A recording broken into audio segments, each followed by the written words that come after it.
punah Ishvaro Gururatmedi Murti Bheda Vibhagine Vyomavad Vyapta Dehaya Dakshinamurtaye Chaitanyam Sarvagam Sarvam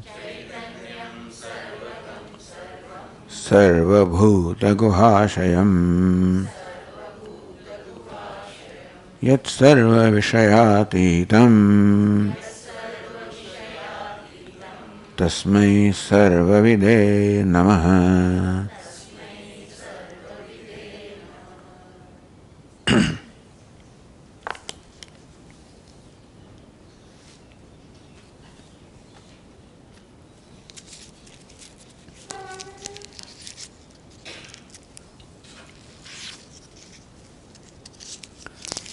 In the UpadeshSahasri, we are in the 17th chapter called Samyak Mati Prakaranam.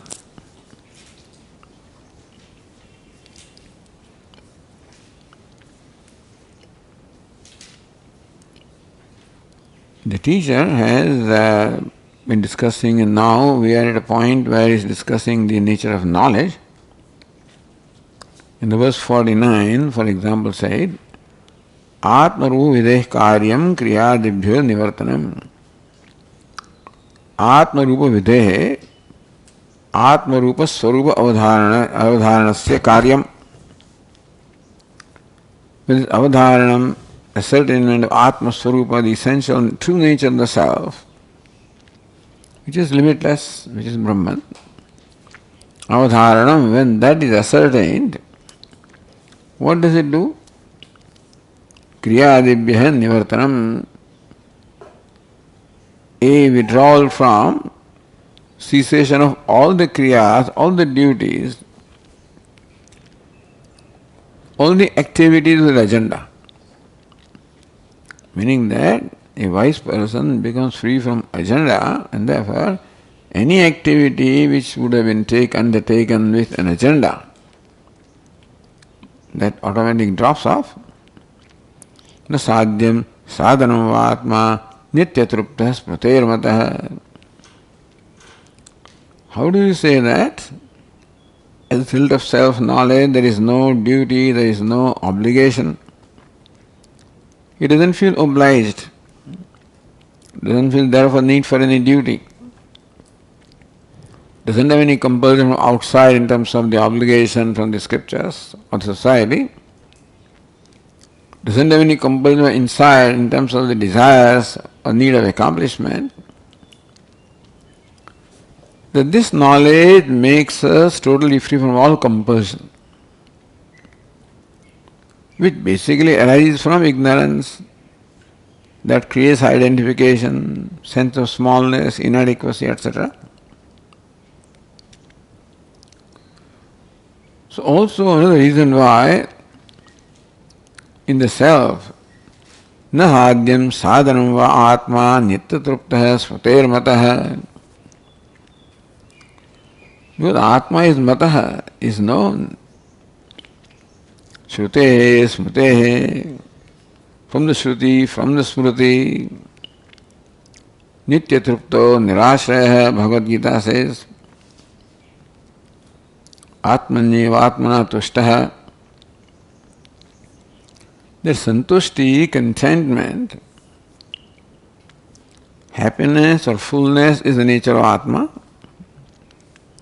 That being the case, what is already accomplished, now no sadhyam, nothing remains to be accomplished for this wise person. Therefore, there is no reason now that he has to hold on to any sadhanam also. When there is no destination to reach, then you are free from also the concern about the means leading to destination. Atma is nitya trupta, therefore it is already siddha, and therefore there is no sadhana means, meaning that the Atma is free from the idea of the means and end, and when there is not there, the karma, the duties are not there.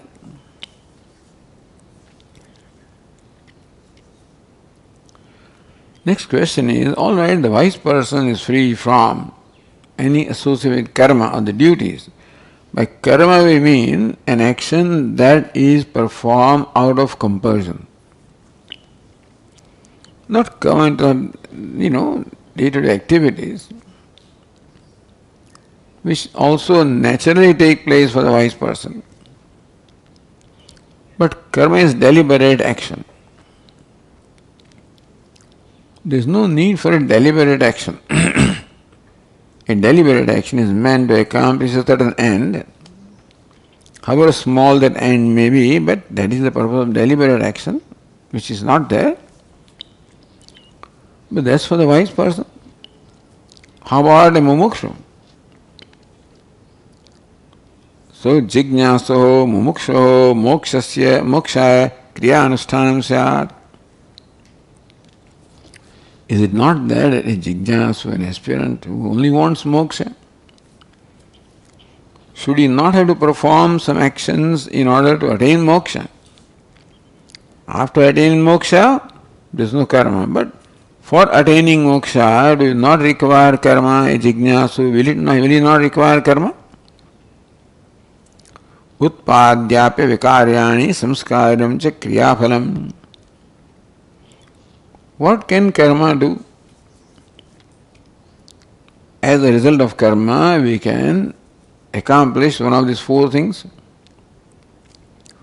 Utpadyam, producing something, like the grains in the field, by farming, utpadya, creating what is not there. Apyam, reaching somewhere like paraloka or any other location where you are not. You are separated from space, time, etc. Vikaryani, transforming something from one state to the other, like from milk to curd, that's vikara. Karma can do that. Samskaryam cha, what is impure can be purified by karma. So karma can do purification, transformation, reaching somewhere, creating something. This is the four things karma can do. So this is kriya phalam. Idea is that kriya phalam or the result of the action is one of these four. Does moksha fall in this category? If moksha also falls in this category, then moksha also will involve karma in some way or the other. If moksha is utpadya, apya, vikarya, samskarya, meaning that I am bound right now, therefore liberation has to be created. I am bound, therefore I must undergo a transformation to become liberated. I am here, the liberation is elsewhere, I have to reach there. Atma is impure and become pure. If Atma fell in one of these categories, then action would have a role to play. Nata hanyat karmana karyam. Other than these four, karma has no role to play. Karma has no role to play in that which is already there, nitya vastu, not utpadyam. Karma has no role to play which is aptam, nitya praptam, what is already there, karma has no role to play. Nirvikaram, karma has no role to play in that which is not available for any transformation, because nirvikara. Nitya Shuddham, which is ever pure, not available for purification. So Atma does not fall in the category that karma may have any role to play. Or moksha also, for that matter, because that's the nature of Atma.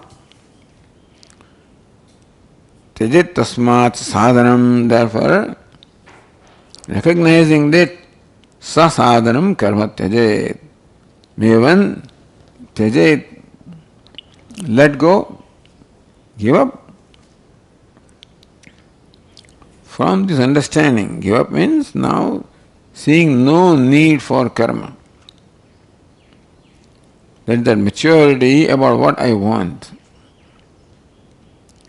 That what I want is moksha and nothing else. That's it. And what is moksha also is the nature of the self. So clarity and therefore the conviction that comes from understanding what the sadhya is, what the understanding of sadhana is, what the nature of atma is, what the nature of moksha is. From that conviction comes that now karma or any deliberate action has no role in my life other than shravanam, manam, whatever that involves.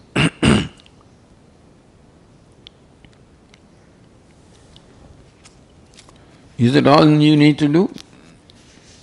Kim sasadhana karma tyaga matrana mukti siddhi. So by giving up all the karma, do I attain moksha? It says no. Kim anyat kimapi kartavyam asti.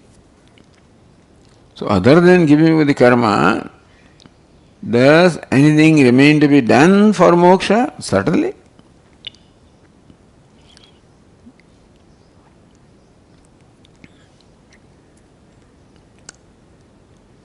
Tattvajnanaya gurupasatti kartavyayati.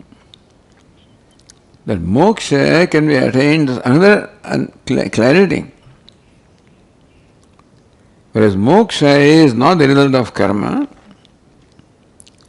moksha is to be attained by knowledge.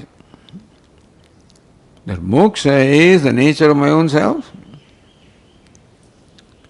If I still feel not liberated, that means there is something what separates me from myself as I am right now, which I feel I am bound,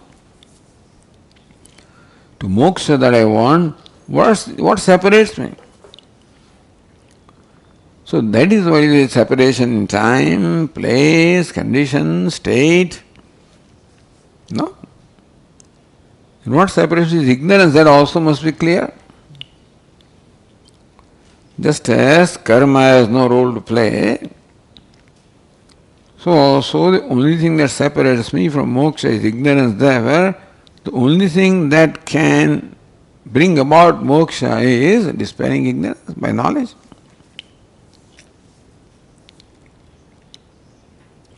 And knowledge has to be gained from the Guru. And for going to Guru, you must give up wherever you are right now. That setup must be given up. You may be in a setup of a society, in a family. What will prompt you to give up something? You find that what it is that you are in, or what it is that you are holding on to, is more creating pain and unhappiness for you than otherwise. Then there is an incentive of giving up. Giving up home, society, family and all other attachments and support structure, which people want. Because I have been seeing security in there, happiness in there, and therefore, how can I give that up? So in analysis of the support structure which I have presently,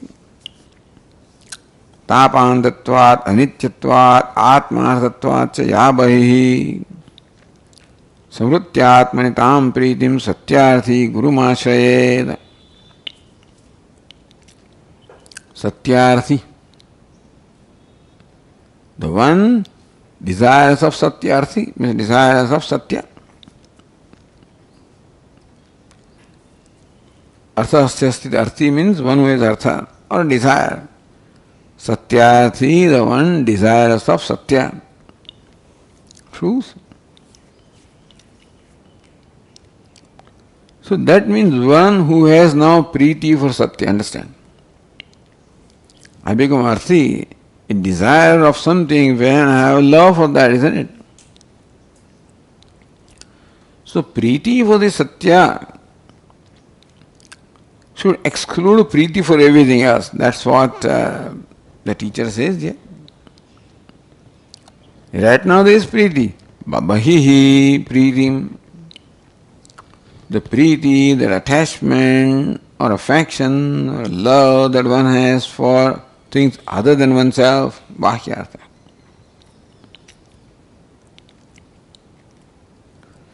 Recognizing that priti, recognizing that the attachment or nature of that love that you have for Bahi, for things other than yourself. Tapantatvat, that priti, that attachment, fascination, love for anatma brings the word santapa. Tapa means santapa. Adhyatmik, adibhautik, adivik, all santapa alone it brings. It brings nothing but suffering. Anityatvat, that attachment, fascination, or looking upon something as source of happiness, anitya, that is not a steady thing or a lasting thing. You like something now, you don't like it later. Or someone likes you now, and they don't like you later. So priti also anitya. Atma sattvat, that you love somebody or somebody loves you, atmartam, swatmartam, that self-centeredness is involved because the love is only for the self. Atma sukamaya sarvam priyam bhavati. Therefore, that is how it is. So now the reason why I am in a given setup is because I feel supported, feel nourished, and therefore I see the need of that. Are you getting what you think you are getting? When the love for moksha has arisen, then these things lose their significance, not otherwise. When there is a desire for something big, then all those small things lose their importance. So satyarthi, when one has become satyarthi, that keen desire for satya has arisen, then satya requires you to give up everything, which is all false, either satyam or antam. Brahma satyam, jagan mithya. So you cannot hold on to two things. Therefore, that mithya has to be given by recognition of mithyatvam, nothing else. So priti must be there, but the priti that one has for this mithya, tam pritim atmani samrutya, discover that love of the self, that is self that you love, therefore those things become lovable. Recognize that in all the love that you have for anything, what is really involved is the love for the self. So that is now samrutya. Thus, withdrawing all that love for oneself, discovering that all that love is really love for oneself. That is how you give up that sasadhanam karma. Karma you cannot give up unless you give up the responsibility, that you cannot give unless you give the claim. So that attachment goes away, then responsibility goes away. Therefore, satyarthi guru masrayet. Now he is free from all the connections here, which connections were a result of attachment. Whatever connection a person has with the world is all based on attachment. Recognizing that the real is attachment for self, that is what is reflecting here. There is no attachment for anything else that is independent of attachment for self. It's all nothing but the manifestation of attachment of self. Recognizing that. Thus become free from all attachment. That is when you can live. So karma is given up by intellectual recognition that I don't need anything, and then this is given up by emotional things. Attachment is at emotional level. So discovering attachment for the self enables this satyarthi to give up, become free from attachment for the world. Guru Mashrayet, he must take refuge to a Guru.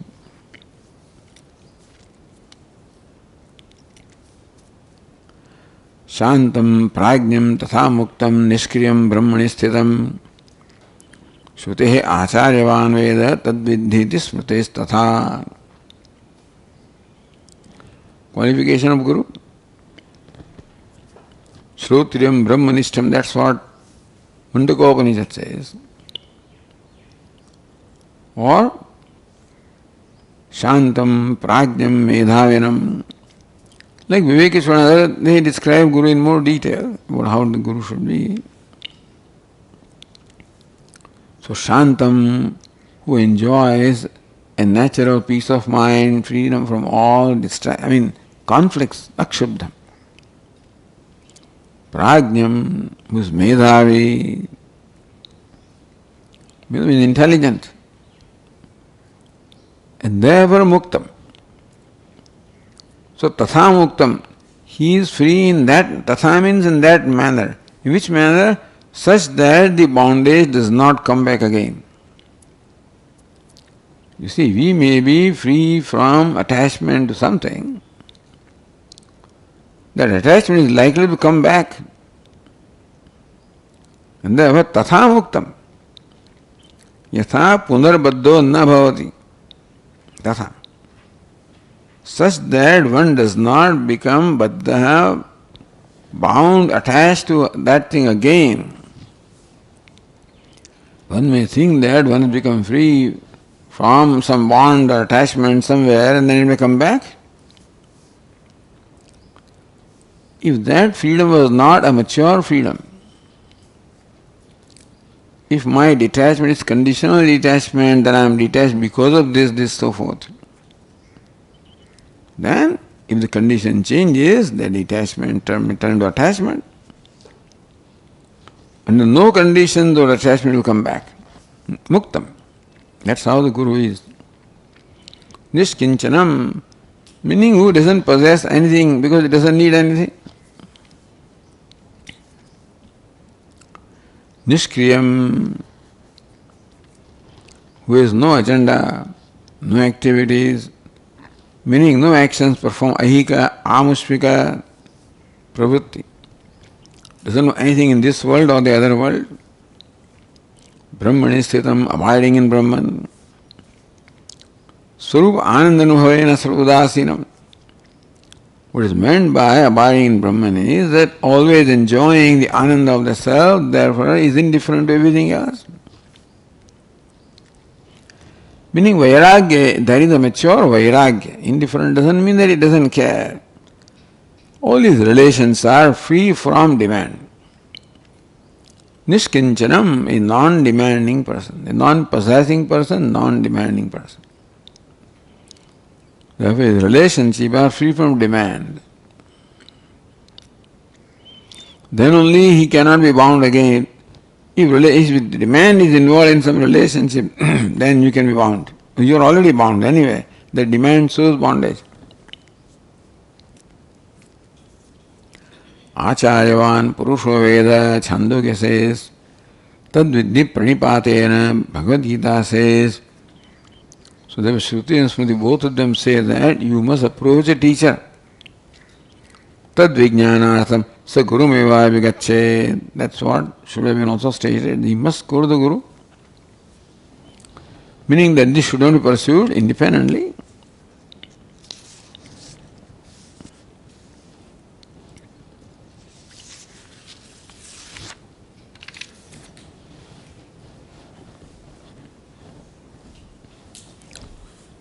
So, Guru Upagamanen Phalam. What's the Phalam? The result, the reward of approaching the Guru.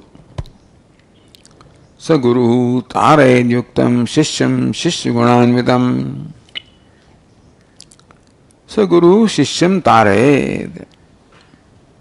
Tarayed, that Guru must make this aspirant cross the ocean of samsara.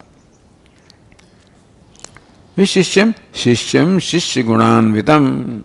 Yes, there are gunas require Shishya also. Tasmai Savidvan, Upasannaya Samyak, Prashanta Chittaya, Shamanvitaya. Mundakopanishad says. Prashanta Chittatvam, Shamanvitatvam, Shama, Dama, Samadhi Shatka Sampatti. So when a fit or adhikari, disciple or aspirant approaches you, Provachatam, Tattvato, Brahma Vidyam, must impart the knowledge. Saguru, Shishyam, Shishya Gunanvitam, Gurum Taraye, Guru Taraye. When a guru finds there is a disciple possessed of all the qualifications, then he must help him cross the ocean of samsara. How? Brahma Vidya Plavena Ashu. Without any delay. So you find that the Shishya, all that he wants is moksha. Therefore, without delay, now Guru must help him cross the ocean of samsara by Brahma Vidya Plava. By the plava or boat or raft of Brahma Vidya. With the raft, what does he enable him to cross? The ocean? What kind of ocean? Swanta Dvanta Mahodadhim. Samsara is Mahodadhi, like a Mahaudadhi, like a great ocean. What is the nature? Swanta Dvanta. Dvanta, darkness. Swanta Antahkaran. The Shishya that is possessed of the darkness of ignorance in his heart. No, that is the only obstacle remaining, understand? Avidya, Kama, Karma. Avidya brings about Kama, the desire that brings about Karma. If Avidya is present with the symptoms of Kama Karma, then merely Jnana will not help. So therefore, this other Kama and Karma has gone away because Kama has gone away. This aspirant has renounced, you can say, dropped all the karmas because there is no Kama.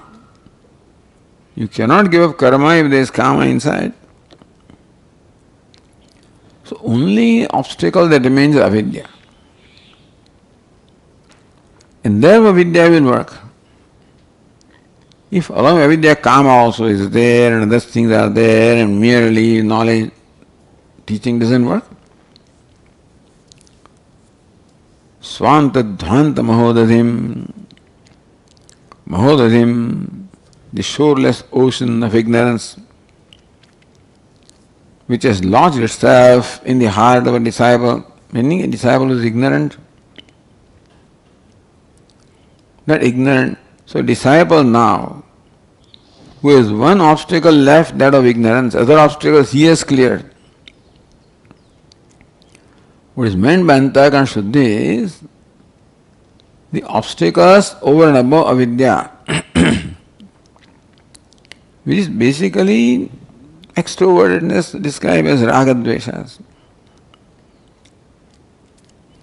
Paranchikhani Patruna Swayambhu. Swayambhu, Bhagavan has made this sense organs mind extrovert. So as long as they are ruling, so long this person is not available. Therefore, to make the mind free from extrovertedness is a big job. That's what the disciple has to do on his own. So this is by Sovarnashrama dharmena toshada tvapatha haritoshanat sadhanam prabhet pumsam vairagyadi chatustem. So Aparokshānubhūti says, so varnashrama dharmena, by following varnashrama dharma and so on, tapasa, our life of austerity, haritoshana, worshipping Ishvara. So tapasarya brings them Atma Kripa, Haritosham brings the Ishwar Kripa, Varnashrama Dharma brings them Jagat Kripa. He is tuning up. By Dharma, he is tuning up with Dharma, tuning up with Atma, tuning up with Ishvara. Sadhanam prabhavet pumsam vairagyadi chatushtayam. Sadhanam, beginning with vairagya, prabhavet, it manifests in the heart of this aspirant. So now what is needed is only Brahma Vidya. Brahma Vidya plavena ashu tare shishyam. Therefore, without any delay, the Guru should help the disciple cross the ocean of ignorance with the raft of knowledge. What's the nature of imparting this knowledge? Now, see, this is being said again and again in different ways. Knowledge is imparted by Mahavakya Tattvamasi. Tad Brahma Tvamasi. You who looks upon yourself as Jiva is in fact that Brahma. What is Brahma? Jagat Karanam. Tad Jagat Karanam Brahma Tvamasi. Not when teacher says you are Brahman, no, don't tell me, I can't be Brahman. So not the way you think you are.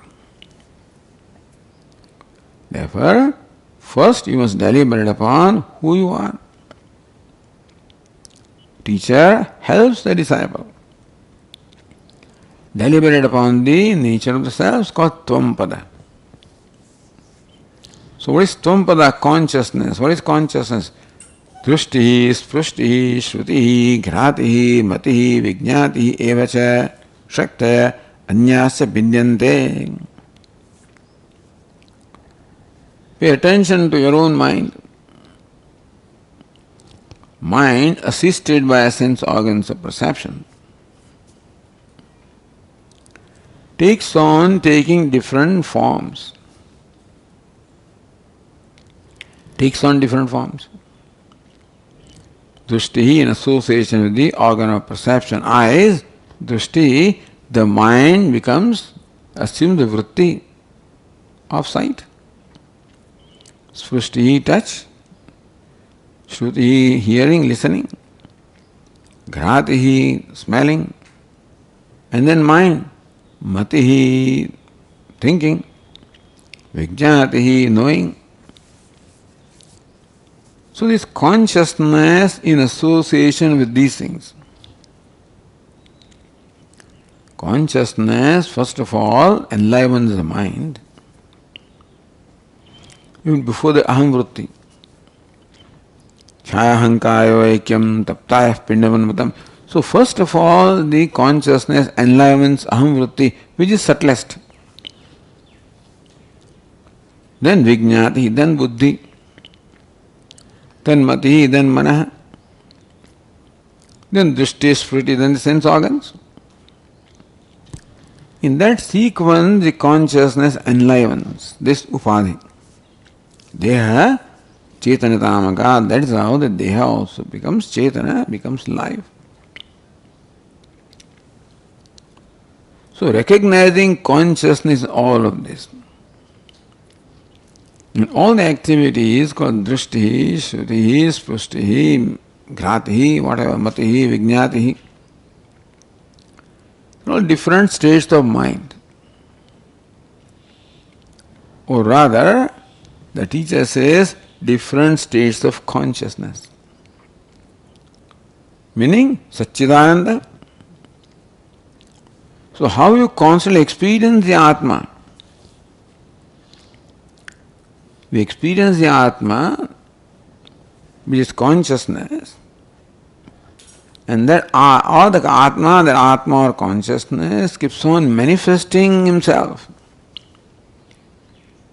as seeing, hearing, tasting, touching, thinking, knowing, etc.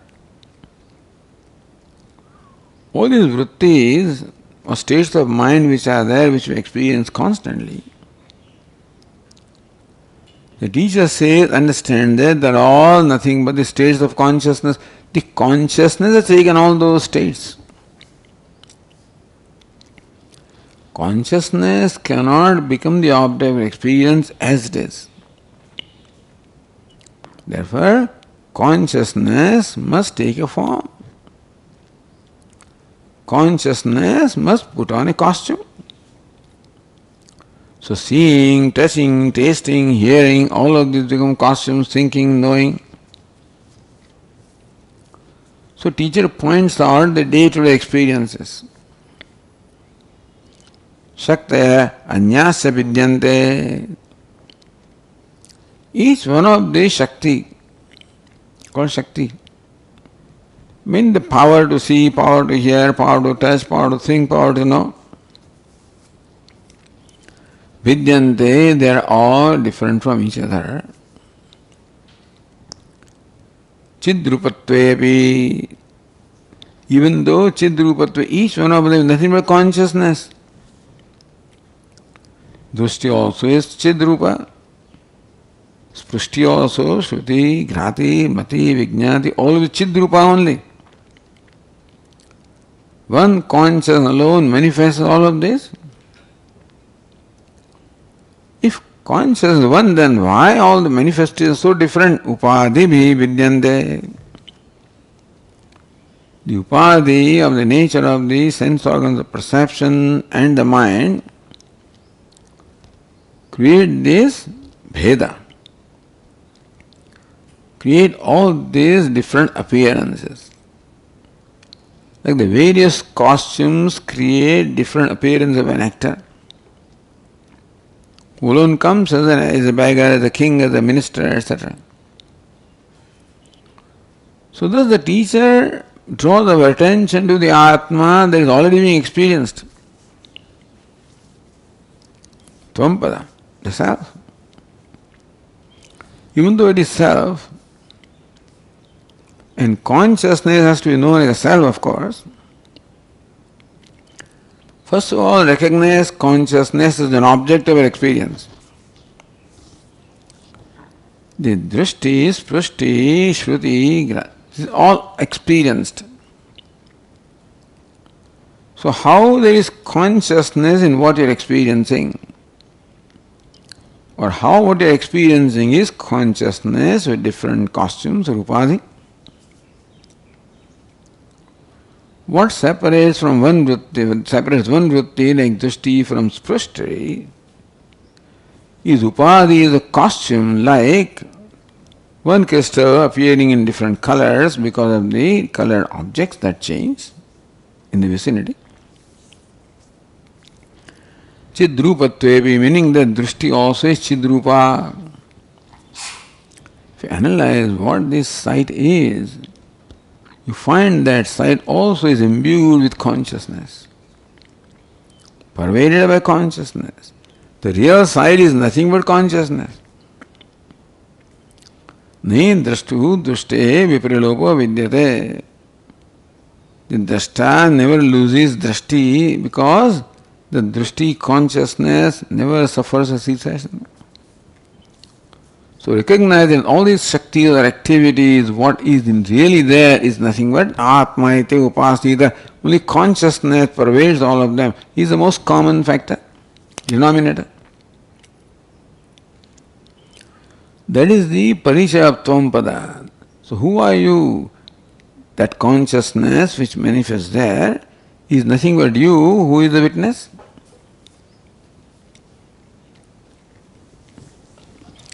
Evam Atma Tvampadasa iti pratham grahayet. So anugata prakasha svabhava Atma. The consciousness that inheres in each one of these vrittis is Atma. That is how may you make the disciple see the nature of Tvampada yourself. Why do you say that drishti, sprushti, etc., that difference are apparent, not real? A costume, difference in costume, not in the one wearing costume. So why do you say that? Why can it not be that consciousness itself possesses all the different forms? Why do you think that the differences are only apparent? So why not the duality is real as we experience it? My evam cannot be so. Atma vikaritva apatte, because then consciousness will become vikar. Consciousness takes all different forms. Means vikari. Vikari means what? Vinasi. If Atma is vinasi, then where is the moksha? There is nothing nitya. Therefore, it cannot be kalpana, gaurava, you have to imagine too many things to accept. Atma is changing.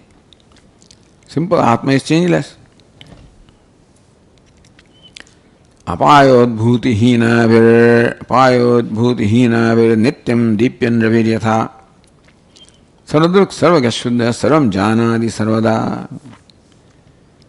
Illustration of Ravi, or the Ravi means Ravi Rashmi, sun, and sun shines as different rays. So how does the sun has number of rays. Each ray may illumine different things. But itself, apaya, udbhati, hinabihi, rashmibihi, to be understood. Apaya, udbhuti, vinasha, janma, shunyabihi, ravi rashmibihi. The sun shines. And in that just shining it also illumines. Sun doesn't do anything to illuminate anything, sun is just shining with its rays, which are devoid of the utpatti and vinasha, therefore nirvikara. So, even though what is illumined is changing, vikari, brahmandam, but illumined by the rays of the sun is vikari, all is changing. What illumines them is nirvikara, the rashmis are nirvikari. So just because you see something changing, then now you see that the rays of sun are changing. What do you see as sun rays actually? What you see is a light. Different colors when you see, nothing but light is what we are seeing. And light does appear in so many colors, in so many forms, and therefore it is so different. So aren't the colors real? Isn't that the light has really transformed itself to become different colors? He says no. The sun, without undergoing any transformation, appears to possess different colors depending on the upadhi, what it illumines. So I guess this much science is known to everybody. That's how the example is given. Even though what you see are different colors, all those colors are nothing but the rays of the sun. The changeless rays of the sun themselves appear in this form, they form different colors. Sarvagashuddha saram janadi sarvada yatha tatha. Similarly also, Saradruk, Sarvagaha. Tikakar explains that one who knows everything in general, knows everything. So, meaning consciousness illumines everything in general and particular. So does sun.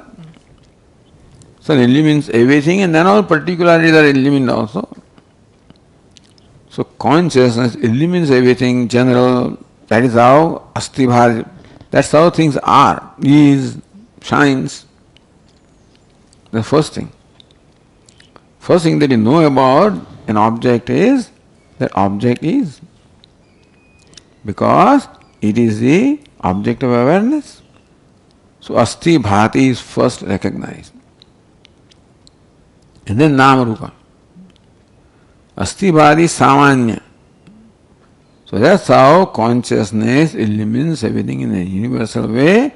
And then this is ghatapata, nama rupa, particular way. Saradruk, sarvagaha, all pervading. Shuddha, even though what it illumines may be changing, vikari, impure, it remains ever nitya shuddha. Janati sarvada, because to know is the nature of consciousness. To shine, no, not even know. Knowing also is the function. So this is just saying that consciousness knows everything. Consciousness illumines everything. Consciousness pervades everything. But we should not imagine that knowing is an action, pervading is an action, illumining is an action. They are all kriyapada. They are all verbs. And verb means a noun or a word which is expressing kriya. Kriyapada, a pada which expresses kriya. But still, this illumining, pervading, shining, none of them involves any action.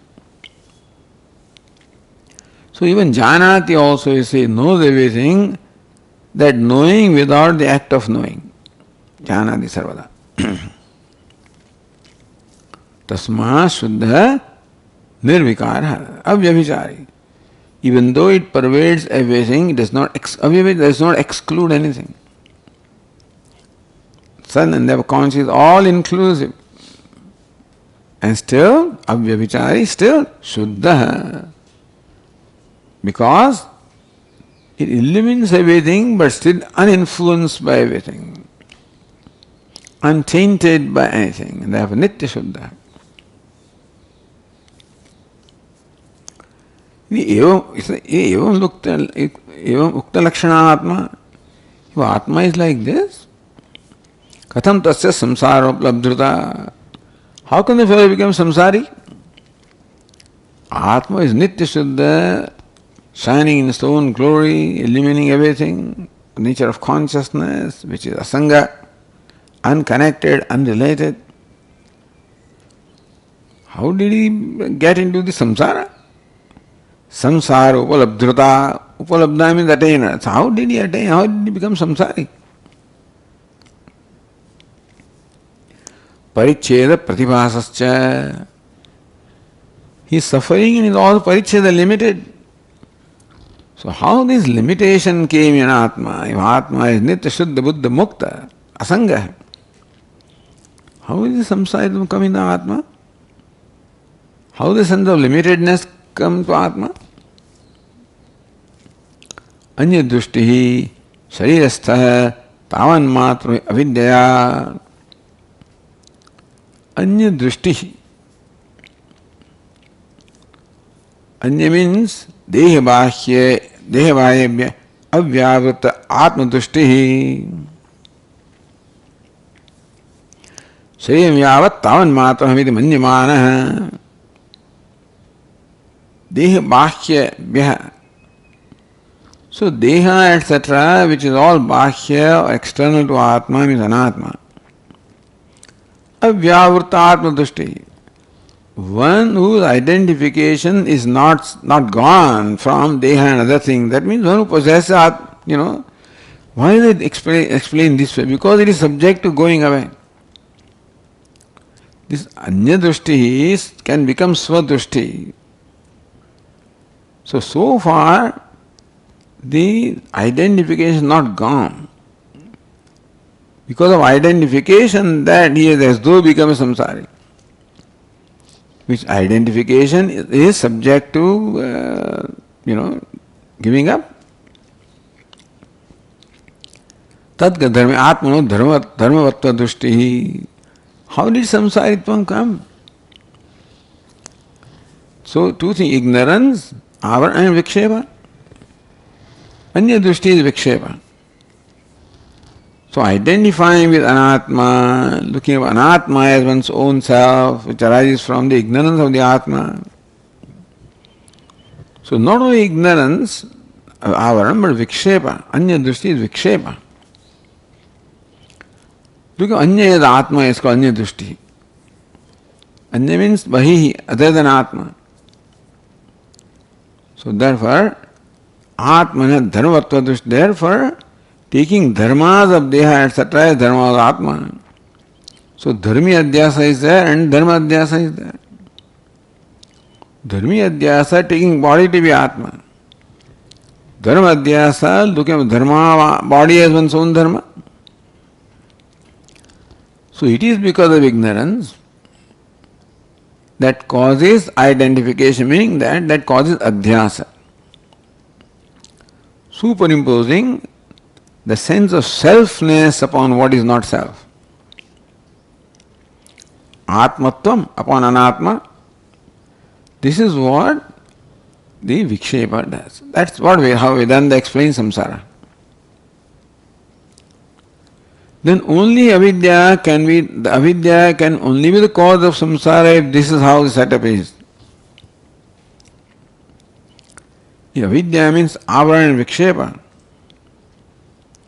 Well, vikshepa or adhyasa is only the result of avaranam and nothing else. That taking myself, parichindatvam, that I look upon myself as a parichinna samsari. Only when that samsara is projected, has no reality at all. The sense of samsaritva of myself has no reality other than simply imagination, kalpana. How do you imagine? So Vedanta gave a model or gave an explanation. That I feel a sense of limitedness. In that limitedness, I feel I was born, I was etc. We find that all those are dharmas of anatma. The parichinnatvam, the sense of smallness I feel about myself, is I equate myself with anatma. Looks like I was born, I am growing, I am dying. So all the complexes that this individual samsari entertains, that shows that this complex is come from the taking anatma to be atmas. That's how this model came, I'm sure. What is the name of samsaritam? All various complexes are called samsara. Sukhiyam, dukhiyam, kartaham, bhokraham, pita, mata. They are all complexes. Hridaya granthi. Like granthi, joining of the two things, atma, anatma. So somehow that joining takes place. So Vedanta is this is the most intelligent way of understanding that all these complexes have no basis. All these complexes I am entertaining about myself, have no reality in I, they are all projected upon me. So idea of projection came. Adhyasa came. Tadatma. That's the only way you can explain what you are feeling. Meaning that the samsaritvam of Atma is impossible. Anirvachani means it can't be explained. The one that is Nitya Shuddha Buddha Mukta Brahman, limitless feeling, limitedness is inexplicable. So examine what is the nature of limitedness. I was born, I am dying. Oh, that's the nature of body. I am happy and unhappy, that's all mind. So you realize that all these complexes can be traced to taking the body, mind, sense complex as the self. That's called identification, adhyasa, ignorance. So anyway, I'm not saying that that's how Vedanta arrived at this, but this is how you can see that this is a very clear and logical way of explaining samsaritva apatti.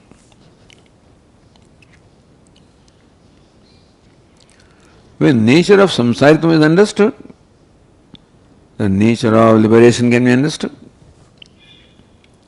So everybody starts with their understanding of samsaritva. And that is how you prescribe the means of liberation.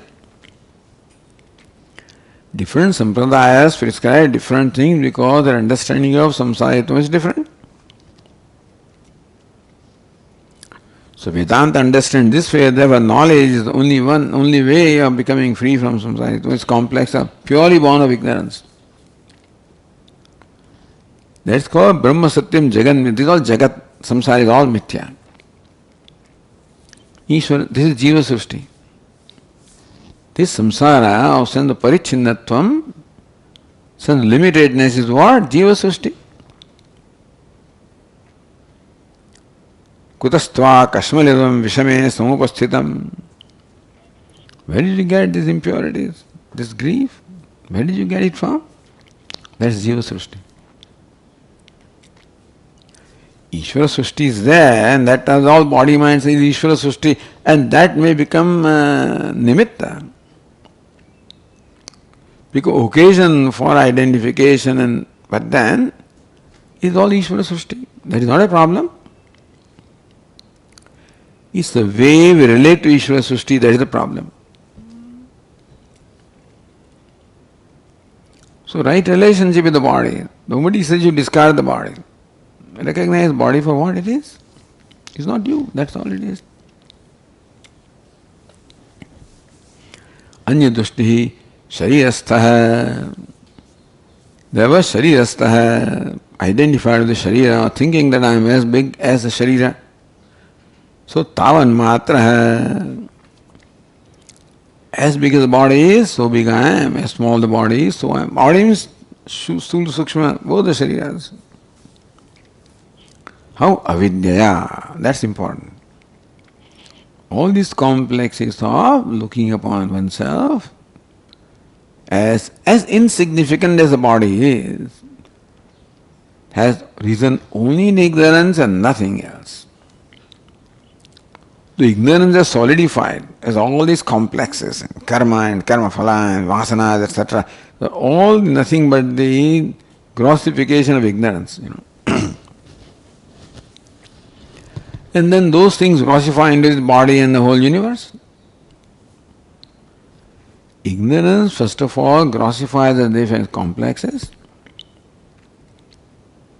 desires, kama, karma, and jagat.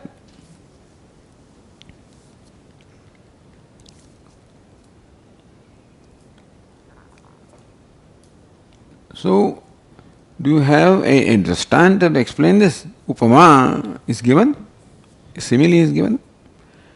Jalendu adi upama bhitu tad dharma cha vibhavyate.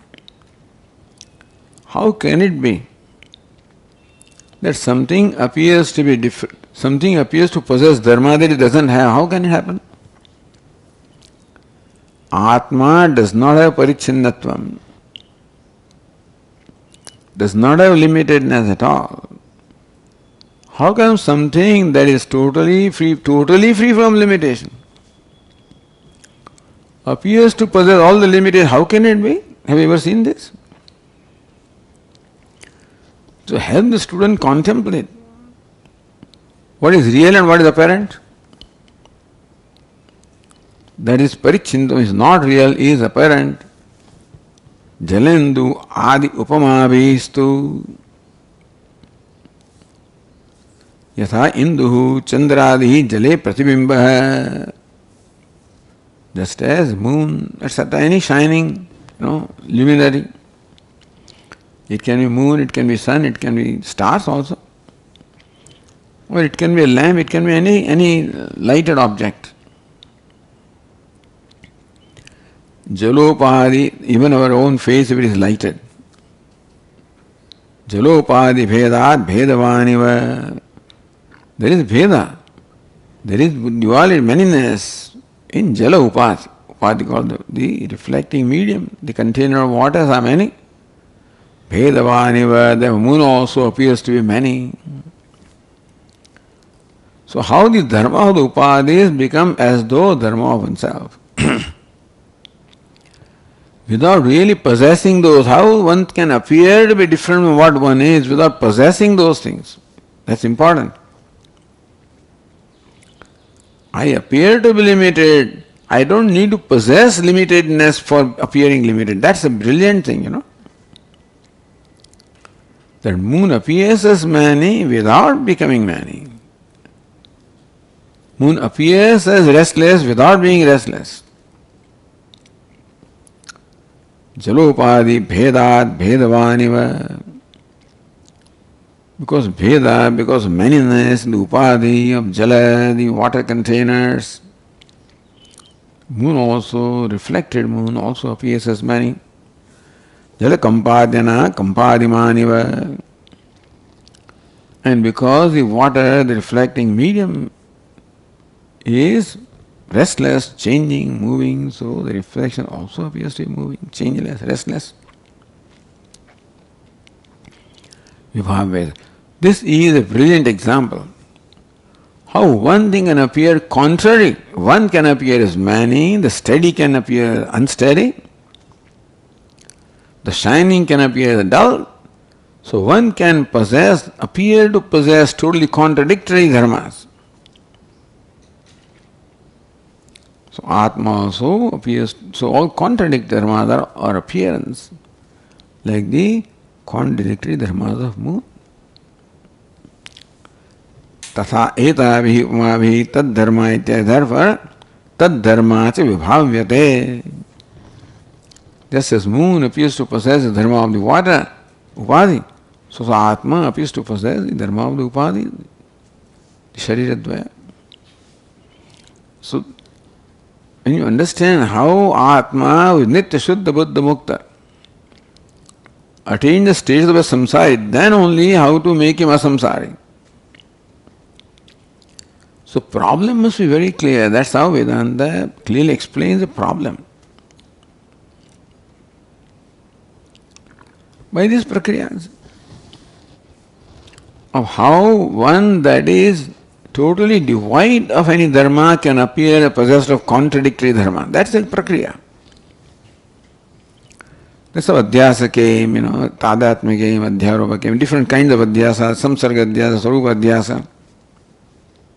That we saw.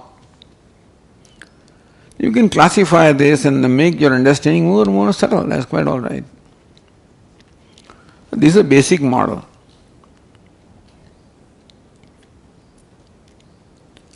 So, katham tasya samsaro upalabdhrita. Atma is like that. How samsara upalabdhi came? That's explained in verse 56. We'll continue. Om Purnamadah Purnamidam Purnat Purnamudachyate Purnasya Purnamada Purnameva Vasishyate. Om Shanti Shanti Shanti. Shankaram Shankaracharyam Keshavam Badarayanam Sutrabhashya Krutau Vande Bhagavanto Punah Punah Ishvaro Gururatmedi Murti Bheda Vibhagine Vyomavad Vyapta Dehaya Dakshinamurtaye Namaha. Om Shanti Shanti Shanti. Hari Om. Shri Gurubhyo Namaha. Hari Om.